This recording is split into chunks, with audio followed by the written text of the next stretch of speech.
Assalamualaikum warahmatullahi wabarakatuh. Halo semuanya, terima kasih telah meluangkan waktu untuk menonton video saya kali ini. Alhamdulillah, saya ucapkan kepada Allah Subhanahu wa Ta'ala karena akhirnya karya ilmiah ini selesai. Dan hari ini saya akan memaparkan karya ilmiah yang berjudul Pengaruh Minat Baca Terhadap Prestasi Akademik Mahasiswa Universitas Dian Nusantara. Sebelumnya terima kasih kepada dosen pengampu saya, yaitu Pak Mugi Rianto SPD MPD, yang telah membantu saya dalam menyelesaikan karya ilmiah ini. Tidak perlu berpanjang lebar, mari kita bahas.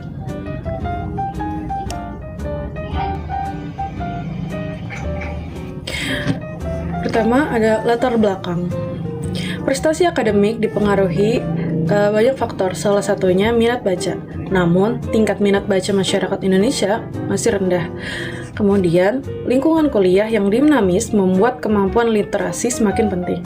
Nah, penelitian kali ini menguji seberapa besar pengaruh minat baca dan faktor lainnya terhadap prestasi akademik. Yang kedua, ada rumusan masalah.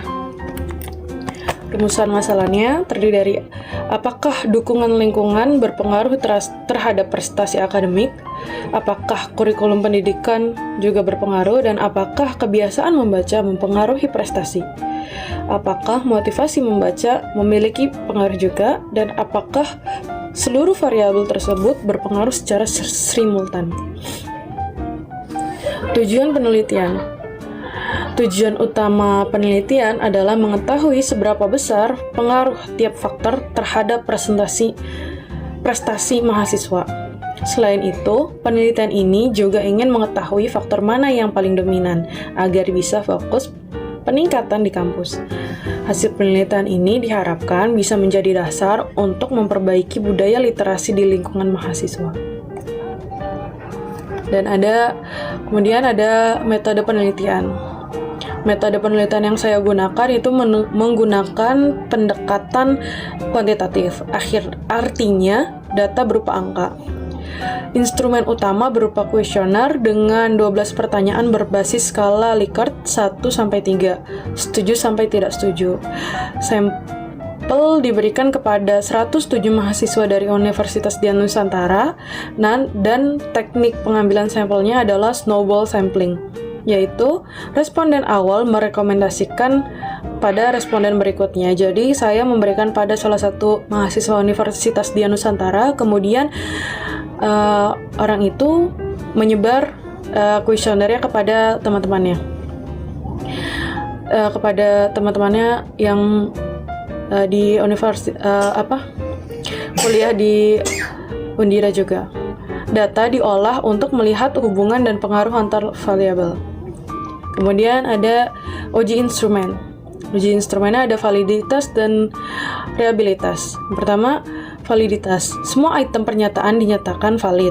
Artinya, isi pernyataan benar-benar mengukur apa yang ingin diukur.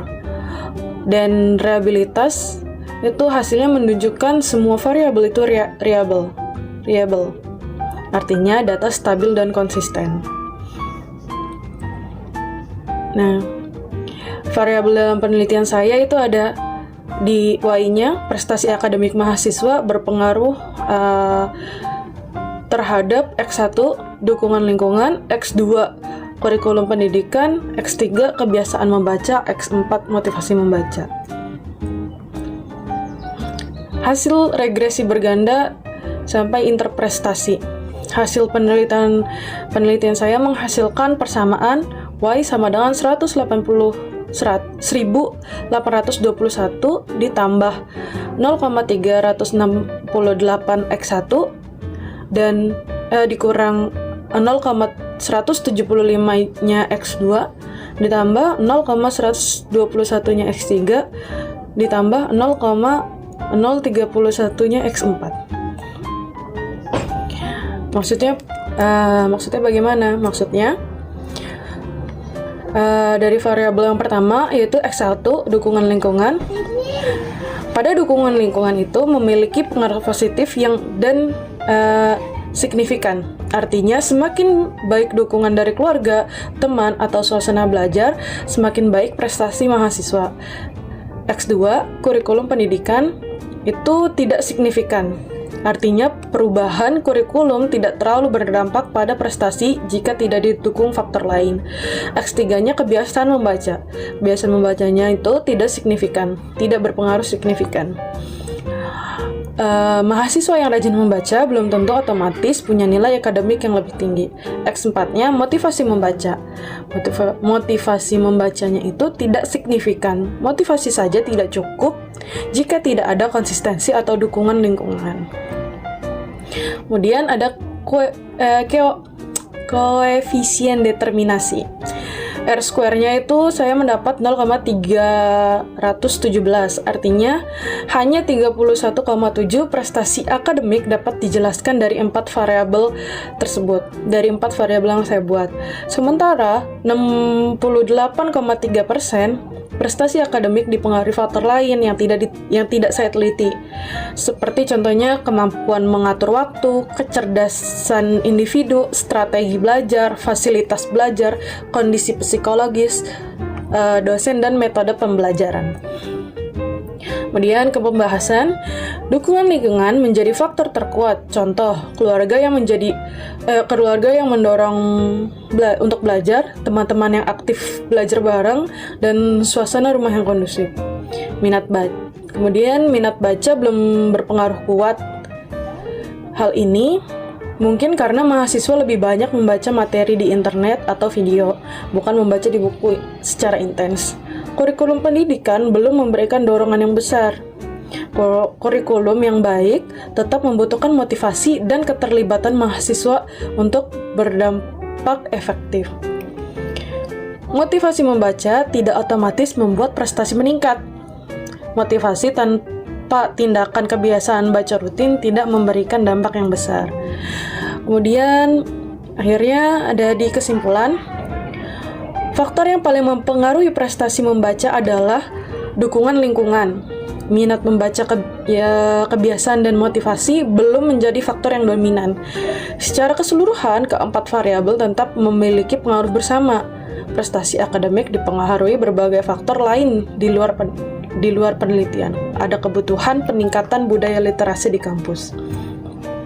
Saran dari penelitian kali ini, kampus bisa memperbanyak kegiatan literasi seperti pojok baca, workshop, atau diskusi buku.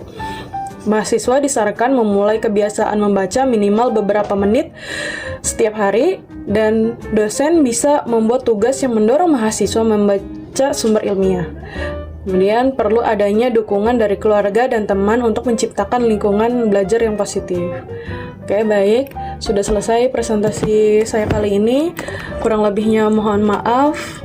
Semoga karya ilmiah saya ini membantu untuk teman-teman semua yang telah bersedia menonton. Kurang lebihnya terima kasih. Wassalamualaikum warahmatullahi wabarakatuh.